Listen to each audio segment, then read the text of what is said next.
नमस्कार दोस्तों, आइए जानते हैं आज राजस्थान के दिन भर की ताजा और बड़ी खबरें। आज राजस्थान से पहली खबर है कि मेवाड़ के पूर्व राज परिवार के सदस्य अरविंद सिंह का निधन। उदयपुर के पूर्व राज परिवार के सदस्य अरविंद सिंह मेवाड़ का निधन हो गया। वे लंबे समय से बीमार थे। सिटी पैलेस के शंभू निवास में वे रहते थे और यहीं उनका इलाज भी हो रहा था। महाराणा प्रताप के वंशज अरविंद सिंह मेवाड़ के पिता भागवत सिंह मेवाड़ और माता सुशीला कुमारी मेवाड़ थे। उनके बड़े भाई महेंद्र सिंह मेवाड़ का निधन पिछले साल 10 नवंबर 2024 को हुआ था।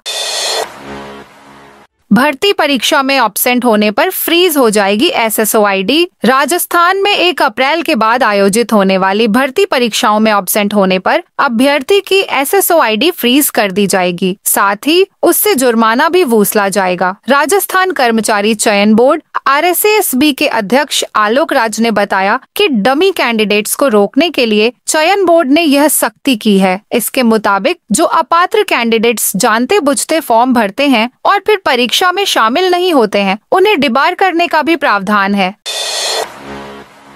सुप्रीम कोर्ट में ऑनलाइन सुनवाई कल। आना सागर का वेटलैंड बचाने के लिए NGT के आदेशों की पालना में अब तक की गई कार्रवाई का 46 पेज का हलफनामा सरकार ने सुप्रीम कोर्ट में पेश कर दिया है। इस हलफनामे पर सोमवार को सुप्रीम कोर्ट में ऑनलाइन सुनवाई के दौरान विचार किया जाएगा। मुख्य सचिव कार्रवाई की जानकारी, फोटोग्राफ आदि पेश करेंगे। सरकार का दावा है कि आना सागर झील को वेटलैंड घोषित करने की प्रक्रिया शुरू की गई है। राजस्थान लोक सेवा आयोग को जल्द ही नया पूर्णकालिक अध्यक्ष मिल सकता है। सरकार इस पद पर किसी सीनियर और भरोसेमंद IAS अफसर को नियुक्त करने की तैयारी में है, ताकि आयोग की छवि को मजबूत किया जा सके और भर्तियों की प्रक्रिया पारदर्शी हो। सूत्रों के मुताबिक गृह विभाग के अतिरिक्त मुख्य सचिव आनंद कुमार और जल संसाधन विभाग के SES अभय कुमार इस पद के प्रमुख दावेदार हैं। इन दोनों अधिकारियों का प्रशासनिक अनुभव और सख्त निर्णय लेने की क्षमता इस चयन की मुख्य वजह मानी जा रही है। मंत्री ने पुलिस अफसरों से कहा, बजरी के ट्रैक्टर मत पकड़ना। ब्यावर जिले के जैतारण में कैबिनेट मंत्री अविनाश गहलोत ने पुलिस अफसरों को खुले मंच से अवैध बजरी परिवहन पर नरम रुख अपनाने की हिदायत दी है। DSP और CI की मौजूदगी में दिए गए बयान ने सियासी बवाल खड़ा कर दिया है। मंत्री ने अधिकारियों को संबोधित करते हुए कहा, मैंने पहले ही कह दिया था, बजरी ट्रैक्टर मत पकड़ना, आप लोग थोड़ी हिम्मत रखना। उन्होंने मजदूरों की आर्थिक स्थिति का हवाला देते हुए कहा कि 1.25 लाख की रसीद मुश्किल से भरी जाती है। राजस्थान यूनिवर्सिटी में रैगिंग करने वालों की खैर नहीं। राजस्थान यूनिवर्सिटी और इससे जुड़े कॉलेज महाराजा महारानी कॉमर्स राजस्थान और विधि कॉलेज में रैगिंग करने वालों की खैर नहीं है। रैगिंग रोकने के लिए एंटी रैगिंग कमेटी का गठन कर लिया गया है। रैगिंग करने वाले छात्र और छात्राओं के खिलाफ सख्त कार्रवाई की जाएगी। विश्वविद्यालय की कुलपति प्रो अल्पना कटेजा की अध्यक्षता में कमेटी का गठन कर लिया गया है। राष्ट्रीय राजस्थान की ग्राम पंचायतों में खुलेगी पब्लिक लाइब्रेरी। राजस्थान में अब ग्राम पंचायत स्तर पर लाइब्रेरी का निर्माण किया जाएगा। शनिवार को शिक्षा विभाग के सचिव प्रश्न कुंडाल की अध्यक्षता में आयोजित स्टेट लाइब्रेरी कमेटी की बैठक में यह निर्णय लिया गया। इस योजना के फर्स्ट फेज में प्रदेश के भरतपुर और जोधपुर जिले में पब्लिक लाइब्रेरी का निर्माण किया जाएगा। जयपुर के शिक्षा संकुल में शनिवार को शिक्षा विभाग के शासन सचिव कृष्ण कुणाल की अध्यक्षता में स्टेट लाइब्रेरी कमेटी की बैठक आयोजित की गई, जिसमें प्रदेश में पब्लिक लाइब्रेरी के विकास के लिए राजा राममोहन राय पुस्तकालय प्रतिष्ठान कोलकाता द्वारा दी जा रही सहायता के अंतर्गत प्रदेश में अब ग्राम पंचायत स्तर पर भी पब्लिक लाइब्रेरी शुरू किए जाने का अहम फैसला किया गया। डोटासरा की अध्यक्षता में आज होगी कांग्रेस की अहम बैठक। राजस्थान कांग्रेस कमेटी की बैठक आज आयोजित होगी। प्रदेश अध्यक्ष गोविंद सिंह डोटासरा की अध्यक्षता में होने वाली यह कार्यकारिणी की बैठक अहम बताई जा रही है। आज दोपहर 2 बजे जयपुर में होने वाली बैठक में संगठनात्मक और समसामयिक मुद्दों पर विस्तृत चर्चा की जाएगी। बैठक में प्रदेश प्रभारी सुखजिंदर सिंह रंधावा, नेता प्रतिपक्ष टीकाराम जूली, पूर्व मुख्यमंत्री अशोक गहलोत, सह प्रभारी ऋत्विक मकवाना, चिंद्रजी राव, पूनम पासवान समेत प्रदेश पदाधिकारी, कांग्रेस विधायक और सांसद समेत जिला कांग्रेस कमेटियों के अध्यक्ष भी भाग लेंगे। सांवरिया सेठ का भंडार खुलते ही पुजारी दोनों हाथों से उठाता है रुपए। चित्तौड़गढ़ के सांवरिया सेठ मंदिर के पुजारी की सैलरी फिक्स नहीं होती, एक पंद्रपरा है, उसी अनुसार उन्हें सैलरी मिलती है। सांवरिया सेठ का भंडार खुलते ही सबसे पहले मुख्य पुजारी दोनों हाथ भरकर राशि निकालता है। एक बार में जितनी राशि आ जाए वही उसकी सैलरी होती है। गर्भगृह के सामने लगे दोनों भंडार में से जैसे ही नोट एक बार दोनों हाथ में आ जाते हैं वो पुजारी के हो जाते हैं। नोट छांट कर नहीं ले सकते हैं। पुजारी इस राशि को भगवान को चरणों में रखकर अपने पास रख लेते हैं। भंडार की बाकी सभी राशि और सोना चांदी भगवान के खाते या लॉकर में जमा करते हैं। अब स्कूलों का बदल जाएगा समय। गर्मी और सर्दी के मौसम में स्कूलों के समय परिवर्तन की परिपाटी में बदलाव की मांग की गई है। शिक्षक संगठनों ने सरकार को सुझाव दिया है कि अब दीपावली और होली के बाद से स्कूलों का समय परिवर्तन होना चाहिए, क्योंकि मौसम में काफी बदलाव हो गया है। इसलिए अब दोनों प्रमुख त्योहारों से शीतकालीन और ग्रीष्मकालीन समय सारणी लागू करना ठीक रहेगा। उन्होंने नए सत्र 2025 से 26 के लिए घोषित होने वाले शिविरा पंचांग से इसको लागू करने की भी मांग उठाई है। स्विंग अभी 1 अप्रैल से ग्रीष्मकालीन और 1 अक्टूबर से शीतकालीन संयम सारणी लागू होती है। गृह पुलिस कर्मियों के होली बहिष्कार पर गृह राज्य मंत्री का बयान। पुलिस कर्मियों की ओर से होली का बहिष्कार करने को लेकर गृह राज्य मंत्री जवाहर सिंह बेडम ने दौसा के पावटा गांव में बयान दिया। उन्होंने कहा, उनकी मांग सरकार के ध्यान में है। राजस्थान पुलिस के भरोसे ही हम अमन चैन से रह रहे हैं। अपराधी या तो अपराध छोड़ रहे हैं या फिर राजस्थान से भाग रहे हैं। यह हमारे पुलिस जवानों की ताकत है। उन्होंने कहा, पिछली सरकार के समय प्रदेश के पुलिस थाने आवास विहीन थे। ऐसे में जवानों को रहने में परेशानी हो रही थी, लेकिन मुख्यमंत्री भजनलाल शर्मा की सरकार ने 300 करोड़ रुपए से भी अधिक स्वीकृत कर जवानों के लिए पुलिस थानों में आवास बनाए जा रहे हैं। जोधपुर सिटी में 18 मार्च को नहीं आएगा पानी। गर्मी बढ़ने से पहले जल भंडारण और जोधपुर शहर के सभी फिल्टर प्लांट, पंप हाउस, पाइपलाइनों के रखरखाव और सफाई कार्य के लिए 18 मार्च को शहर के सभी फिल्टर हाउस क्षेत्रों में जलापूर्ति नहीं होगी। हालांकि झालामंड व तखत सागर फिल्टर हाउस से जुड़े इलाकों में सुबह 10 बजे तक होने वाली जलापूर्ति यथावत की जाएगी। उल्लेखनीय है कि इससे ठीक 1 महीने पहले 18 फरवरी को भी यही कारण बताते हुए सप्लाई नहीं हुई थी। जन स्वास्थ्य अभियांत्रिकी विभाग नगर वृत्त जोधपुर के अधीक्षण अभियंता राजेंद्र मेहता ने बताया, जोधपुर शहर के कायलाना, चौपासनी व सूरपुरा फिल्टर हाउस से संबंधित सभी क्षेत्रों में 18 मार्च को की जाने वाली जलापूर्ति अब 19 मार्च को तथा 19 मार्च को होने वाली जलापूर्ति 20 मार्च को की जाएगी।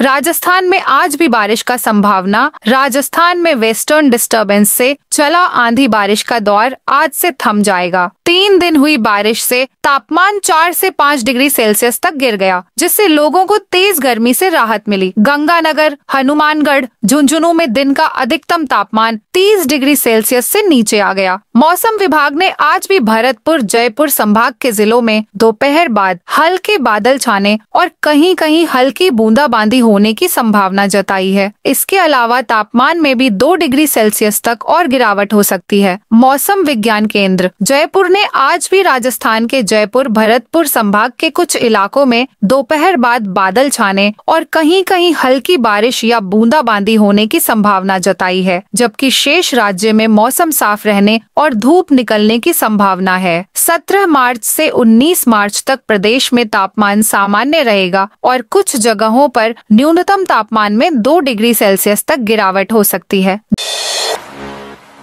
जेडीए के इंजीनियर ने खरीदे 4 बीघा जितने 60 प्लॉट आय से अधिक संपत्ति के मामले में जयपुर विकास प्राधिकरण जेडीए के इंजीनियर अविनाश शर्मा के ठिकानों पर एसीबी के छापों की चर्चा हर जगह है। जेडीए में रहते अविनाश ने राजधानी जयपुर में जमीनें खरीदने की झड़ी लगा डाली। पत्नी, माँ, बेटी, भाई, साले और साले के बेटे तक के नाम बेनामी संपत्तियां खरीदी, खुद के नाम जमीनें खरीदी, वो अलग। काली कमाई से अविनाश ने 60 प्लॉट खरीद लिए। एलिवेटेड रोड मामले में कई अफसर इंजीनियर जांच के घेरे में। अजमेर में करीब 325 करोड़ रुपए खर्च कर बनाए गए एलिवेटेड रोड के मामले में निर्माण एजेंसी RSRDC के एमडी को लोकायुक्त ने जांच के लिए समन जारी किया है। लोकायुक्त पूर्व में 3 पत्र जारी कर चुके हैं। मामले की सुनवाई 15 अप्रैल को होगी। इससे पूर्व कलेक्टर ने भी RSRDC के 2 प्रोजेक्ट डायरेक्टरों को चार्जशीट जारी हुए थी, लेकिन मामले में हुआ कुछ नहीं। लोकायुक्त में याचिकाकर्ता अशोक मलिक ने RSRDC अधिकारियों पर एलिवेटेड रोड के निर्माण में अनियमितताओं की जांच और गबन राशि वसूलने की मांग की है। नियम कायदे ताक पर रखकर एलिवेटेड रोड का निर्माण किया गया है। भरतपुर में 26 दिन से वकीलों का धरना जारी। भरतपुर जिले के रूपवास में ADJ और ACJ कोर्ट की मांग को लेकर वकीलों का 26 दिन से धरना जारी है। हालांकि वकीलों को रूपवास के सभी संगठन और आमजन के समर्थन मिला हुआ है। वकीलों के द्वारा लगातार सरकार और प्रशासन को चेतावनी दी जा रही है। अभी कर सरकार या प्रशासन की ओर से वार्ता के लिए कोई नहीं आया है। सीकर में आज से कम होगा वेस्टर्न डिस्टर्बेंस का असर। पिछले करीब 2 से 3 दिनों से प्रदेश के मौसम में एक्टिव वेस्टर्न डिस्टर्बेंस का असर आज से कम हो जाएगा। सुबह सीकर में मौसम साफ है। फिलहाल मौसम विशेषज्ञों की माने तो अब तापमान में 2 डिग्री तक की गिरावट हो सकती है। सीकर के कृषि अनुसंधान केंद्र फतेहपुर पर आज सुबह न्यूनतम तापमान में मामूली गिरावट दर्ज की गई। सुबह न्यूनतम तापमान 15 डिग्री दर्ज किया गया, जबकि इससे पहले शनिवार को यहां न्यूनतम तापमान 15.3 और अधिकतम तापमान 35 डिग्री दर्ज किया गया था। शनिवार को आसमान में बादल भी छाए थे। मौसम एक्सपर्ट्स की माने तो आज भी वेस्टर्न डिस्टर्बेंस का रहेगा। इस दौरान जयपुर संभाग में कहीं कहीं पर बादल छा सकते हैं। कल से एक बार फिर मौसम ड्राई होना शुरू होगा। ऐसे में तापमान में गिरावट होगी। 10,000 का इनामी आरोपी गिरफ्तार। सोलर पैनल की आड़ में मादक पदार्थ डोडा पोस्ट की तस्करी। मामले में भिनाई थाना पुलिस ने 1.5 साल से फरार चल रहे एक आरोपी को नीमच मध्य प्रदेश से गिरफ्तार किया है। आरोपी पर 10,000 का इनाम भी घोषित कर रखा था। आरोपी से पुलिस पूछताछ कर रही है। एक आरोपी ट्रक चालक पहले ही गिरफ्तार हो चुका है। 1 महीने तक नहीं होंगे मांगलिक कार्य। धुलंडी के साथ ही 14 मार्च से खरमास शुरू हो गया है, जो 14 अप्रैल तक चलेगा। इस दौरान विवाह, यज्ञोपवीत और गृह प्रवेश जैसे मांगलिक कार्य नहीं होंगे। खरीदारी पर कोई रोक नहीं है। खरमास के दौरान 20 से अधिक शुभ योग बन रहे हैं, जिनमें वाहन, सोना चांदी, मकान और इलेक्ट्रॉनिक्स की खरीदी शुभ मानी जाती है। खरमास को मलमास भी कहा जाता है। इस दौरान शादी विवाह जैसे शुभ कार्य नहीं किए जाते। इस बार होलाष्टक और खरमास एक साथ पड़ रहे हैं, जिससे करीब 1.25 महीने तक मांगलिक कार्यों पर रोक रहेगी। हालांकि इस दौरान आने वाले त्योहारों को परंपरागत तरीके से मनाया जाएगा और उन पर इस संयोग का असर नहीं होगा। नागौर में अधिकतम तापमान में गिरावट। प्रदेश के मौसम में एक्टिव हुए वेस्टर्न डिस्टर्बेंस के चलते पिछले 3 दिन से नागौर में मौसम बदला हुआ है। बीती रात नागौर में जोरदार ठंडी हवाओं का दौर चला। बीती शाम से ही आसमान में बादल छाए हुए हैं। हालांकि आज धूप निकली है। मौसम विशेषज्ञों की माने तो आज भी नागौर में ठंडी हवाओं का दौर जारी रहेगा। सोमवार दोपहर बाद ठंडी हवाओं का क्रम थमने की संभावना है। बेहतर एयरपोर्ट्स की सूची में 8 वर्ष से जगह नहीं बना पा रहा। Jaipur airport quality international AQI ने हाल ही में देश दुनिया के सबसे बेहतर एयरपोर्ट्स की सूची जारी की है, लेकिन इस बार भी जयपुर एयरपोर्ट सूची में जगह नहीं बना सका। जबकि वर्ष 2015 से 16 में लगातार 2 साल तक जयपुर एयरपोर्ट अपनी श्रेणी में दुनिया का नंबर 1 एयरपोर्ट हुआ करता था। करीब 8 साल से जयपुर इस सूची में लगातार पिछड़ रहा है। दरअसल विश्व के एयरपोर्ट्स का सर्वेक्षण करने वाली संस्था एयरपोर्ट काउंसिल इंटरनेशनल (ACI) ने एयरपोर्ट्स पर यात्री सुविधाओं और सुरक्षा को लेकर सर्वे किया है, जिसमें best airport by size and region की श्रेणी में विश्व के सबसे बेहतर एयरपोर्ट्स का चयन किया जाता है। 10,000 पदों पर ही होगी तृतीय श्रेणी शिक्षकों की भर्ती। कर्मचारी चयन बोर्ड जयपुर ने तृतीय श्रेणी शिक्षक भर्ती परीक्षा 2025 की तिथि निर्धारित कर दी है। यह भर्ती परीक्षा अगले साल 17 से 21 जनवरी को होगी। रीट में पात्रता हासिल करने वाले अभ्यर्थी इस भर्ती परीक्षा में शामिल होंगे। संभावना जताई जा रही है कि इस बार राजस्थान से तृतीय श्रेणी शिक्षक भर्ती में लगभग 12 लाख अभ्यर्थी शामिल होंगे। शिक्षा विभाग के पास रिक्त पद फिलहाल 7,000 ही हैं। सरकार ने करीब 10,000 पदों पर भर्ती की घोषणा की है। औसत एक पद पर 120 अभ्यर्थियों के बीच प्रतिस्पर्धा रहने की संभावना है। अब प्रवेश पत्र में होंगे 2 फोटो। अब आवेदन और डॉक्यूमेंट वेरिफिकेशन में दी गई जानकारी मिसमैच होने पर भी अभ्यर्थी को अपात्र और डीबार घोषित कर दिया जाएगा। डमी कैंडिडेट के रोकने के लिए चयन बोर्ड ने परीक्षाओं के प्रवेश पत्र पर अब 2 फोटो लगाने का फैसला किया है। पहली फोटो वन टाइम रजिस्ट्रेशन के समय अपलोड की हुई होगी, जबकि दूसरी फोटो आवेदन के समय अपलोड की गई लाइव फोटो होगी। चेकिंग में दोनों फोटो मैच करने पर ही अभ्यर्थी को परीक्षा केंद्र पर प्रवेश मिलेगा। यहाँ की हर चीज में एक अलग जादू है, जिसकी वजह से हर साल हजारों विदेशी पर्यटक भारत आते हैं और रेतीले टीलों में घूमते हैं और यहाँ की संस्कृति और विरासत को निहारते हैं। इस विरासत में एक ऐसा डांस फॉर्म हो जो विदेशी पर्यटकों के साथ साथ देशी पर्यटकों को भी अपनी ओर आकर्षित करता रहा है। ये है कालबेलिया नृत्य। ये नृत्य कला सिर्फ एक कला नहीं बल्कि राजस्थान की आत्मा है, जिसे कालबेलिया जनजाति की महिलाएं बेहद मनमोहक अंदाज में पेश करती हैं। तो दोस्तों, ये थी आज राजस्थान की बड़ी खबरें। आप इस वीडियो को कौन से जिले से देख रहे हैं, उस जिले का नाम जरूर बताइए।